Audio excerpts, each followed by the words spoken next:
میں اس شعبے کا طالب علم ہوں. میں آپ کو بتا سکتا ہوں کہ جتنی سائنسی تھیوریاں میں نے پڑھی ہیں یا پڑھائی ہیں اس کے تحت سٹاک ایکسچینج کے اندر اضافہ غیر منطقی، لا منطقی ہے. اس کی کوئی منطق نہیں ہے، کوئی لاجک نہیں ہے. کوئی سائنسداں میرے سامنے آ کر بیٹھ جائے، سائنسداں کی بات کر رہا ہوں بیکاز فائنینس بھی بیسیکلی کیا ہے کہ ایک مینجمنٹ سائنس کا پورشن ہے. میں اسٹریٹ فارورڈ یہ بات کر رہا ہوں، کوئی سائنسداں آ جائے. ہاں اگر آپ سٹاک ایکسچینج کے پروفیشنل کو بلا لیں گے تو وہ اپنی بات منوانے کی بھرپور کوشش کرے گا، لیکن اب عوام ماموں بننے والی نہیں. مارکیٹ روز ریکارڈ بنا رہی ہے، لیکن جو واٹس ایپ گروپس ہیں سٹاک ایکسچینج کے، ان میں سناٹا ہو کا عالم. لوگ اتنا پیسہ ہار چکے ہیں سٹاک ایکسچینج میں کہ اب ان کا بھروسہ دوبارہ اس پر آ نہیں رہا. جیسے کہ میں نے ناظرین آپ کو کہا تھا کہ ڈالر کیسے بھی حالات میں اپنی ویلیو دے کے جائے گا. لوگوں نے میرے اوپر باتیں کسیں، مجھے ایسا ویسا کہا، لیکن اللہ کا کرم ہے آج بھی سچ ثابت ہوا. آج آپ نے ہر میجر لے لیا، ہر کوشش کر کے دیکھ لی، لیکن مشکلات کا سامنا ٹریڈ ڈیفیسٹ اور کرنٹ اکاؤنٹ ڈیفیسٹ کی وجہ سے ہے.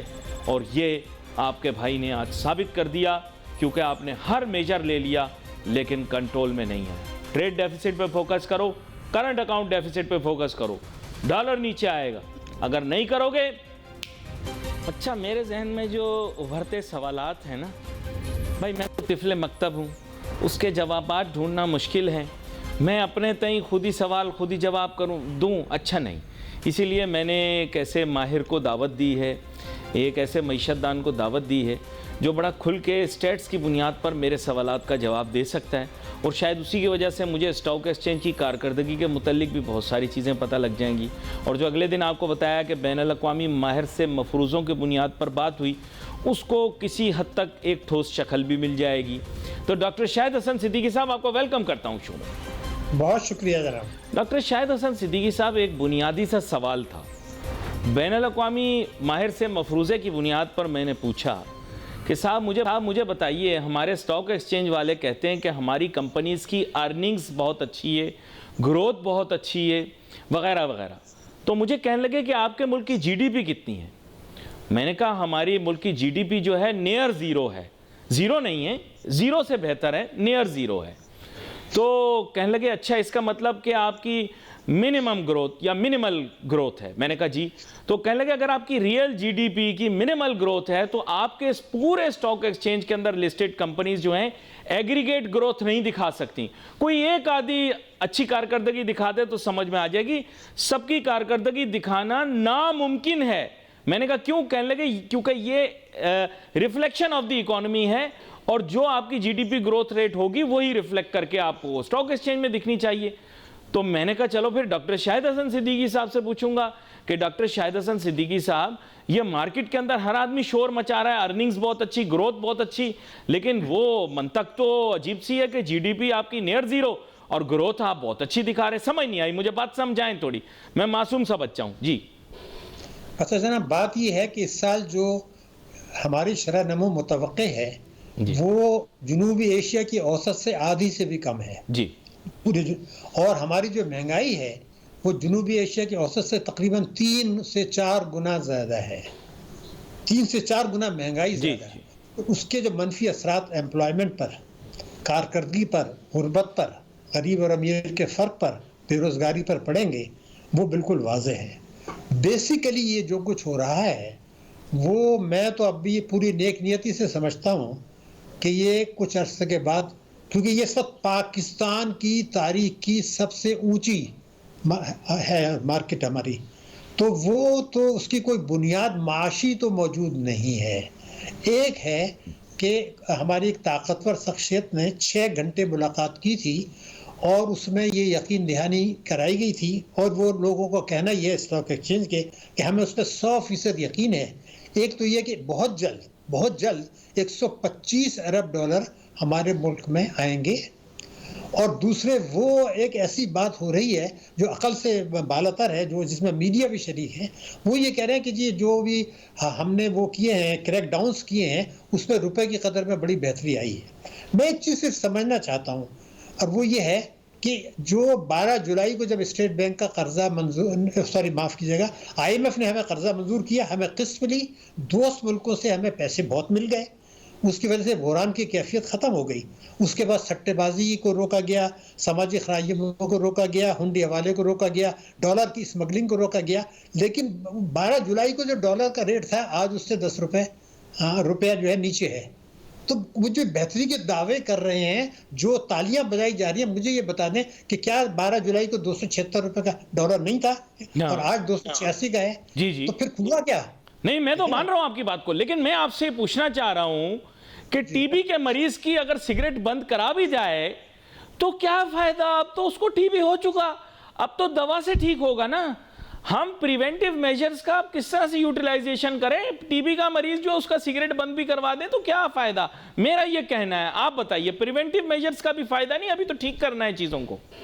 نہیں دیکھیے, بات یہ تھی کہ جب تک ہم یہ نہیں سمجھیں گے ہماری اشرافیہ کی معیشت ہے اور نگراں حکومت نے سوائے اس کے کہ IMF کی شرائط پوری کر کے عوام پر بوجھ ڈال کے جو ہے وہ اس بات کو تقریباً یقینی بنا لیا ہے کہ ہمیں ایک قسط ابھی $700 ملین کی ملی جائے گی, کچھ اوپر نیچے کر کے.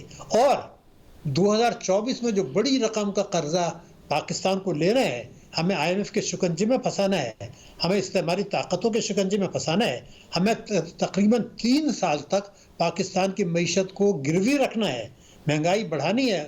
یہ سب چیزوں کی تقریباً تیاری مکمل ہے. اور یہ جو اپریل تک کا 9 مہینے کا عبوری مدت کا قرضہ تھا, وہ تھا اسی لیے کہ اس وقت تک جو ہے دوسری حکومت آ جائے اور ان سے پھر یہ کہا جائے کہ جناب یہ آپ کی شرائط ہیں. پچھلی حکومت نے تو یہ کہا تھا کہ جی ہمارے پاس جو اختیارات ہیں وہ محدود ہیں. اب آپ کے پاس تو الحمدللہ سارے اختیار ہیں, لیکن میں یہ پوچھنا چاہتا ہوں کہ کیا جو اختیارات نگراں حکومت کے پاس تھے دانستہ ان سے انہوں نے اجتناب نہیں کیا؟ کیا یہ آپ کے پاس ریکارڈ میں نہیں ہے اور آپ نے اپنے پروگرام میں ڈسکس نہیں کیا سب نے کہ 17 سیاستدان ایسے ہیں جنہوں نے ایران کی تیل کی اسمگلنگ کی تھی؟ کیا میں پوچھنا چاہتا ہوں کہ اگر ان کو الیکشن نہیں لڑنا تو 17 جو سیاستدان جو ایرانی تیل اسمگل کر کے ملک کی جڑیں کھود رہے تھے ان پہ ایکشن لے کے تو دکھا دیں. ایک بات میں پوچھنا چاہتا ہوں, تو کیا وہ ایکشن لے لیا گیا؟ کیا یہ بھی ان کے اختیار میں نہیں ہے؟ تو میں پوچھنا چاہتا ہوں, کیا DC جو پاکستان میں ہے اس کے پاس یہ اختیار نہیں ہے کہ جو 20 کروڑ کی پراپرٹی ہے جو 3 کروڑ میں ڈکلیئر ہوتی ہے, کیا ڈپٹی کمشنر اس کو بڑھا کے 20 کروڑ نہیں کر سکتا؟ کیا وہ کیوں نہیں کیا جا رہا؟ ویسے تو ریئل اسٹیٹ کے اب ایسے حالات ہو گئے ہیں جی کہ شاید DC ریٹ پر ہی چیزیں واپس آ جائیں. ڈاکٹر شاہد حسن صدیقی صاحب, یہاں پر آپ نے دل کے تار چھیڑ دیے. معذرت, تھوڑا سا ڈائیورج کروں گا, آپ نے ریئل اسٹیٹ کو چھو دیا. سر میں 2 چیزیں آپ سے پوچھنا چاہتا ہوں. پہلی چیز یہ ہے کہ ریئل اسٹیٹ کے اندر اتنا زیادہ پاکستانیوں کا پیسہ پارک ہو گیا. کراچی تک, خیبر تک ہاؤسنگ سوسائٹیاں جو نجی طور پر کام کر رہی تھیں, پرائیویٹ ہاؤسنگ سوسائٹیاں, انہوں نے لوگوں کا مال اندر کیا. اب کیونکہ وہ ان پروڈکٹیو سیکٹر تھا اور سپیکولیٹو تھا, آج اس کے ریٹ گر گئے. پاکستانی گھر بیٹھے بیٹھے بہت بڑی سرمایہ کاری کی رقم سے محتاج ہو گئے. تو میں آپ سے یہ جاننا چاہتا ہوں کہ اس کے اثرات اکانومی پر کیا ہوں گے؟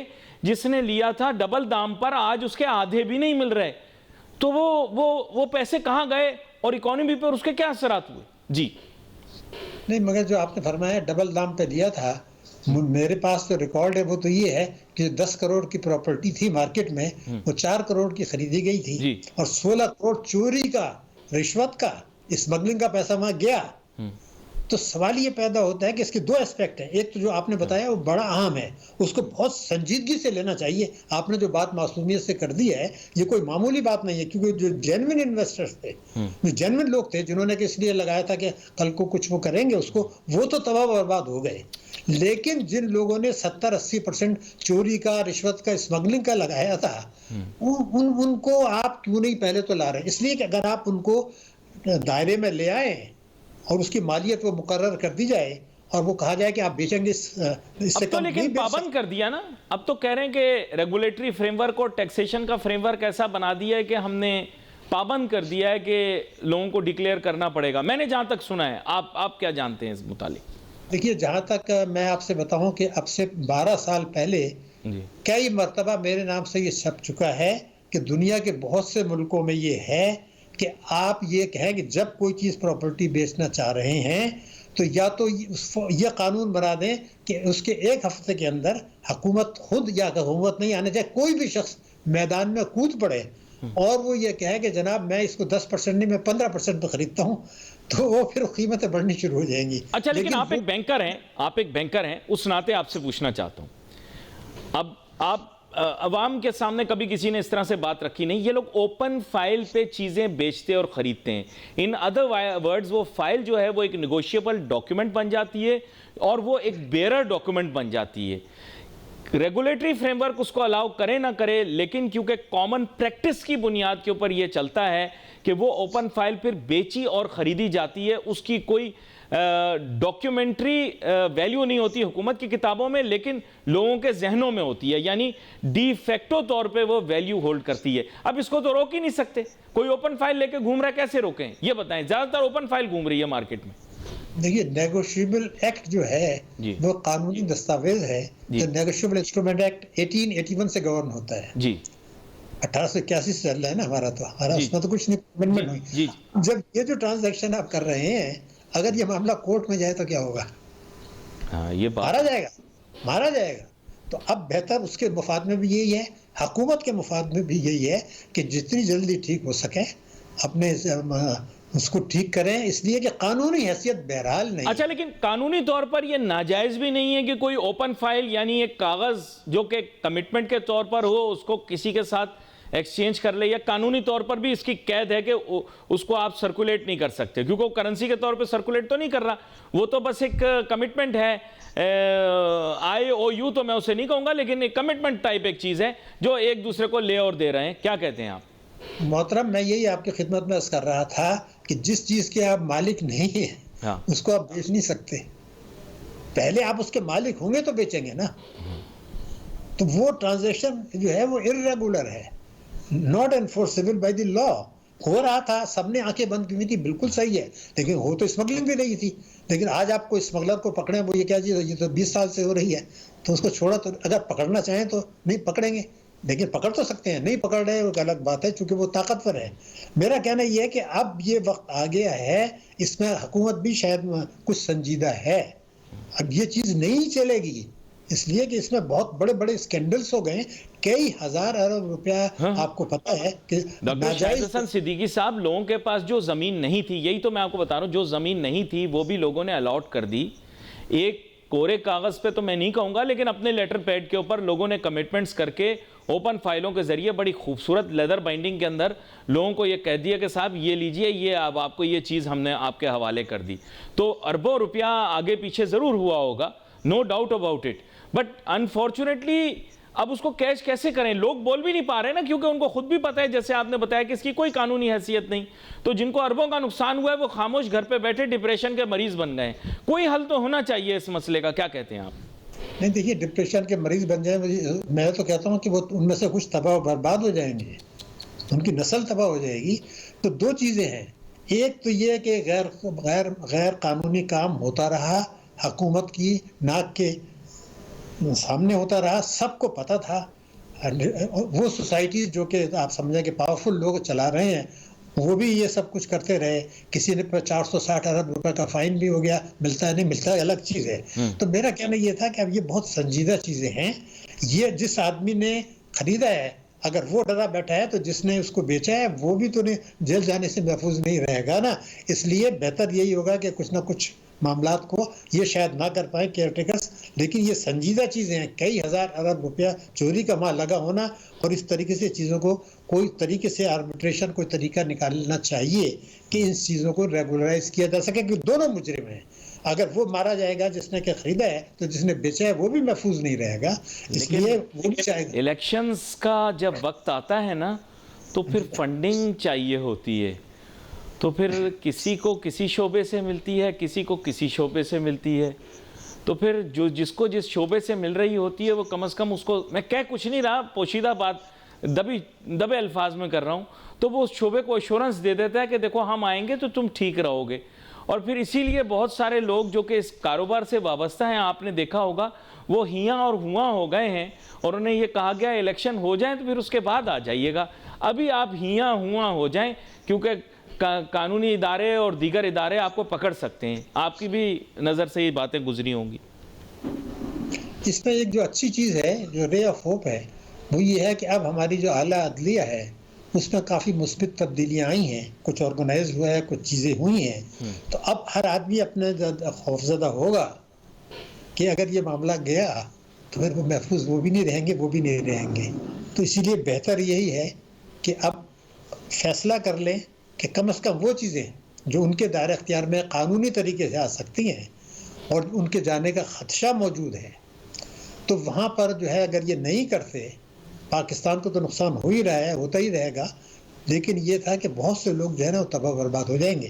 تو میں اب بھی یہ کہوں گا، پہلا کام ڈی سی کرے یا ایف بی آر کرے، کیئر ٹیکرز کے پاس 100% اختیار ہے کہ وہ یہ کہیں کہ آج کی تاریخ کے بعد سے جو مارکیٹ ویلیو ہے اس سے کم پہ کوئی خرید و فروخت نہیں ہوگی. یہ بڑا اہم نقطہ ہے. اب آئیں گے جناب ہم یہ IMF کی ٹیم پاکستان میں کیا چیزیں دیکھ کر جا رہی ہے یا دیکھ کر گئی ہے یا دیکھ کر جائے گی. تو جناب ڈاکٹر شاہد حسن صدیقی صاحب، بات یہ ہے کہ IMF کے توسط سے تو میں نے کوئی بیان نہیں پڑھا. ہم لوگوں نے خود بیان دیا ہے، اس میں ہم نے کہا ہے کہ IMF ہم سے مطمئن ہے. تو یہ بات تو خیر مجھے ابھی فی الفور تو ہضم نہیں ہوئی.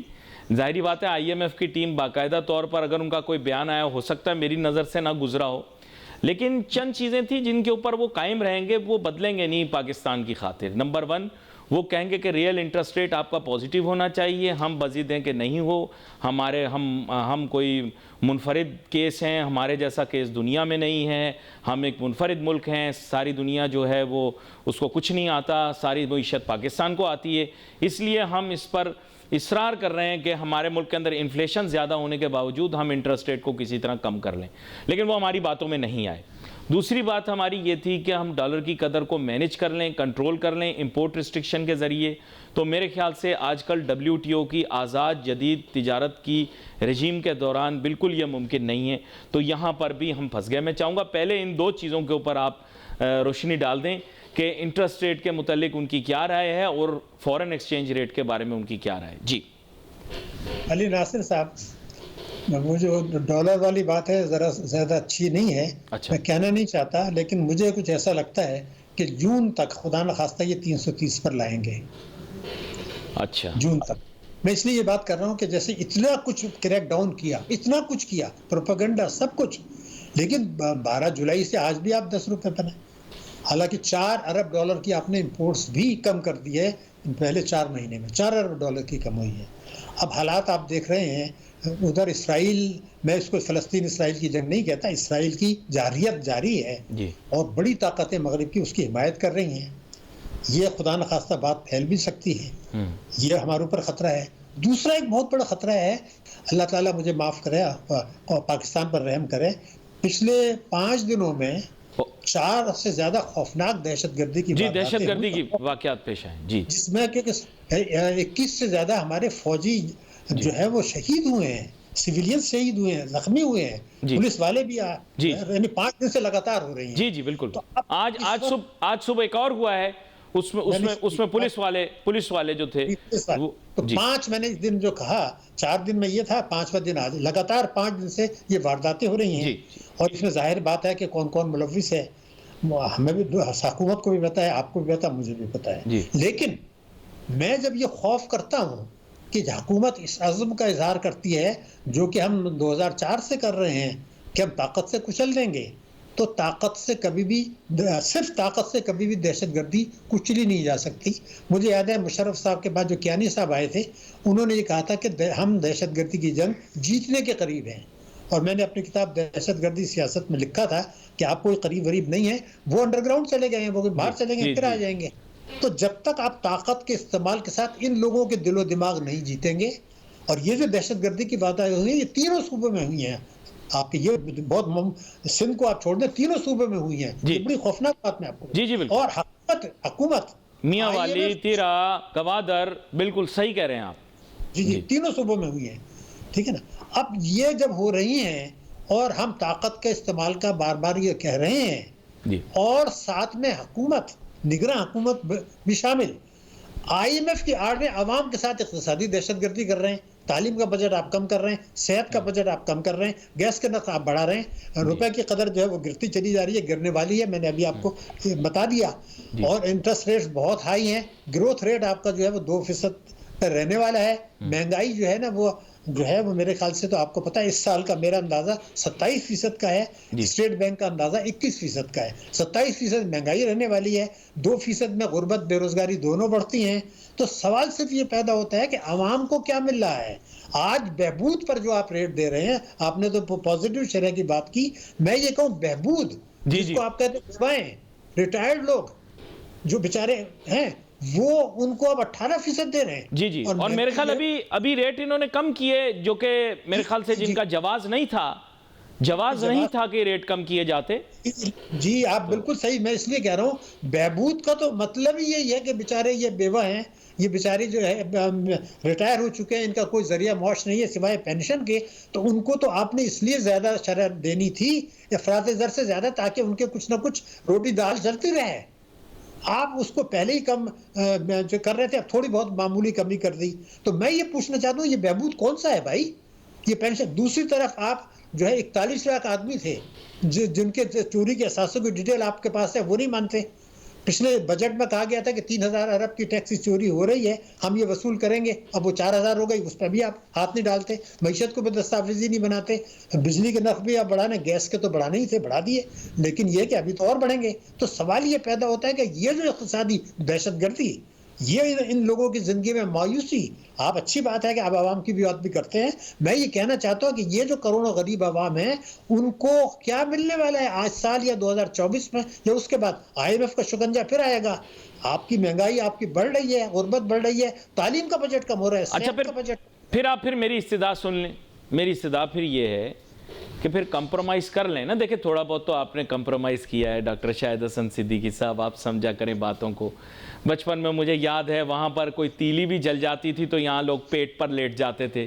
اب مشرق وسطیٰ کے اندر کیا کیا ہو گیا اور یہاں پر کیا ہونا چاہیے تھا اور کیا ہوا آپ خود ہی سمجھ گئے ہوں گے.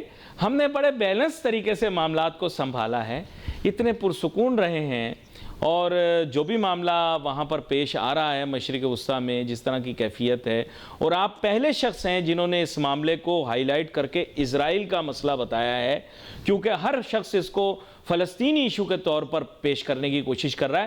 میرے خیال سے غازہ کی طرف توجہ غازہ کی طرف توجہ کر کے یروشلم کا جو مسئلہ ہے اس کو کسی طرح اسرائیل اپنے حق میں کرنا چاہ رہا ہے. پہلے ہی تل ابیب سے دارالحکومت یروشلم پہنچانا چاہ رہا ہے. لوگ پاکستان میں چونکہ نقشے سے ہی واقف نہیں ہیں تو ان کو پتہ نہیں کہ دراصل یہ سیاست کیا کی جا رہی ہے. یہ بہت بڑی گیم کھیلی جا رہی ہے جس کا مقصد دراصل یروشلم کا اسرائیل کے حق میں فیصلہ کروانا ہے.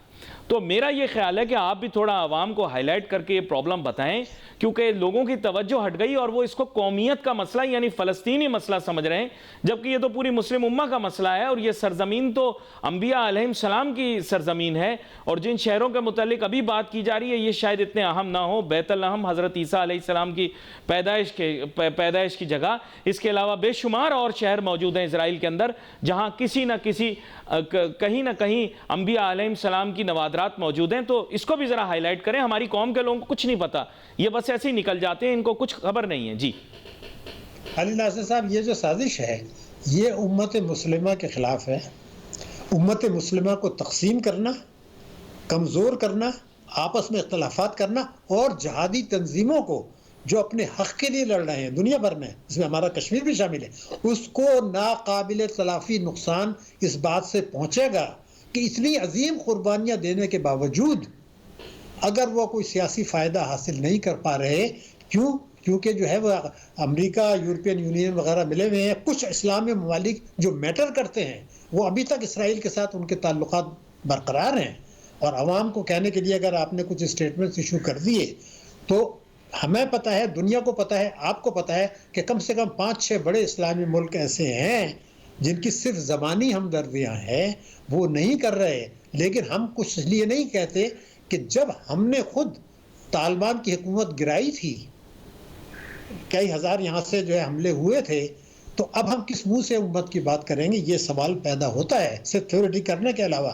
تو امت مسلمہ کو بھی سوچنا ہوگا کہ دنیا کے یہ جو 57 ممالک ہیں یہ کرپٹ ترین ممالک میں کیوں ہیں؟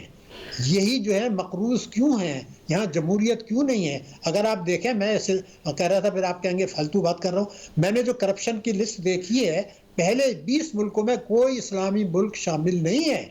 ٹاپ کلین کنٹریز، آخری 20 کنٹریز جو ہیں اس میں آدھے سے زیادہ مسلمان ملک ہیں، اور جو ایک دو اچھے کرپٹ شفاف ہیں وہ ہیں جو جن کی چھوٹی چھوٹی آبادی ہے، بحرین، UAE. تو جو بڑے مسلم ممالک ہیں وہ کرپٹ ترین ممالک ہیں.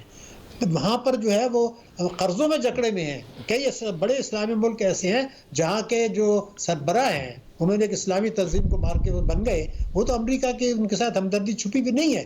تو جب تک ہم جو ہے اپنے گھروں کو ٹھیک نہیں کریں گے اور قرضے لے کے اور بیانات دے کے، کہاں 125 ارب ڈالر آئے گا ان حالات میں؟ آپ دیکھیں نہیں آئے گا بھائی. ہمیں بھی پتہ ہے، آپ کو بھی پتہ ہے. اب اسٹاک ایکسچینج کا میں جو کچھ ہو رہا ہے اس کا بڑی حد تک وہ تعلق ہے، آپ کو پتہ ہے 6 گھنٹے کی میٹنگ ہوئی تھی.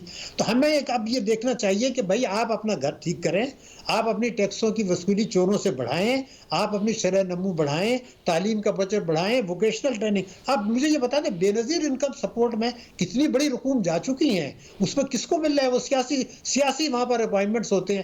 میں آپ کو پہلے بھی میں نے کہا تھا کہ اگر آپ بے نظیر انکم سپورٹ کو مائکرو فائنانس سے ملا کے لاکھوں لوگوں کو قرضے دلائیں، جس کا 25% بے نظیر انکم سپورٹ سے ہوگا، اور وہ معاف ہو جائے گا اگر وہ قرضہ واپس کرتے ہیں. پلمبر، الیکٹریشین، کارپینٹر، چھوٹے کسان، گھریلو خواتین، وہ کرنے کے بجائے اپنے سیاسی وہاں پر جیسے میں آپ کو استاد مانتا ہوں، اسی طرح میرے ایک اور استاد بھی ہیں جنہوں نے مجھے یونیورسٹی میں پڑھایا. ان کا نام ڈاکٹر کیسر بنگالی. بنیادی طور پہ وہ موجد تھے اس پروگرام کے، اور ان کا مقصد شاید یہ تھا کہ complementing the income will some how, مطلب اس سے بھی لوگ زیادہ متفق نہیں تھے کہ شاید جو چیز وہ کر رہے ہیں، کیونکہ ہی از آلسو این ایکیڈیمک، تو وہ بہت سارے لوگ ان سے متفق نہیں ہوں گے، لیکن وہ شاید محسوس کر رہے تھے کہ اگر وہ کمپلیمنٹ کر دیں گے لوگوں کی انکم تو مے بی پاورٹی کے اس جسے کہتے ہیں ایبجیکٹ پاورٹی سے باہر نکال لیں گے ان کو.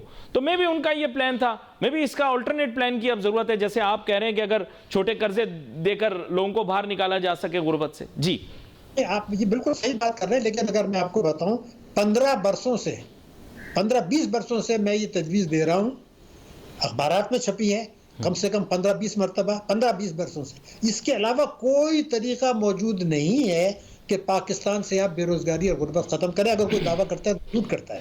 اسی طریقے سے اسلامی بینکاری ہو رہی ہے، جو بھی ہے اس کو اس سے چھوڑ دیں، لیکن اسلامی بینکاری کو زکوٰۃ کے نظام سے منسلک کر کے کیوں نہیں صنعت کار انڈسٹریز ڈالتے، جس میں کہ زکوٰۃ کے پیسے سے انڈسٹریز ڈالیں، ان لوگوں کو جو کہ زکوٰۃ کے مستحق ہیں امپلائمنٹ دیں، اور باہر کے ملکوں سے بھی کیا آپ زکوٰۃ کے مقام یہاں لگائیں اور یہ وہ ایکسپورٹ آپ کو کریں. میں نے پوری اسکیمیں بنا کے دی ہوئی ہیں، 15 برسوں سے دے رہا ہوں. دونوں کتابیں میں 3 کتابیں ان میں اس کا ذکر بھی موجود ہے. لیکن یہ نہیں چاہتے ہیں، حکومتیں نہیں چاہتی ہیں. اچھا، لیکن یوتھ لون پروگرام جو تھا، میں نہیں بتاتا کس حکومت سے منسوب تھا، وہ بھی تو اس سے ملتا جلتا ہی تھا کہ نہیں؟ I am just asking for my. بالکل نہیں، وہ نہیں تھا، وہ سب ڈرامے بازی تھی.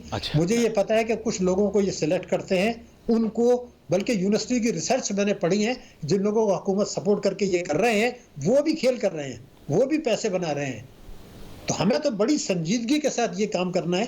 غربت اور بے روزگاری کمی کرنے کے لیے پاکستان میں اگر کوئی یہ کہتا ہے کہ بے نظیر انکم سپورٹ کو مائکرو فائنانس سے منسلک کریں اور زکوٰۃ کے نظام کو اسلامی بینکاری میں اس کے ساتھ منسلک کریں تاکہ لوگوں کو روزگار ملے. رسول اللہ علیہ وسلم نے یہی فرمایا تھا کہ جاؤ رسی خریدو، کہاڑی خریدو، لکڑی کاٹو، بیچو.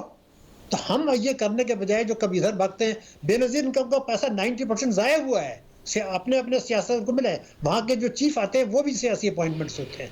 تو جب تک ہم یہ لوگوں کو نہیں بتائیں گے، اب میڈیا کہتا ہے جی یہ چھوڑے کوئی دوسری بات کرتے ہیں، وہ جی یہ ہو گیا. یہ بھائی غریب غربت کا نہیں، یہ بڑی اچھی چیز ہے کیونکہ آپ سولوشن بیسڈ بات کر رہے ہیں اور ایک ایسی بات کر رہے ہیں جس سے اس ملک کے معاشی پرابلمز کا سولوشن نکلے.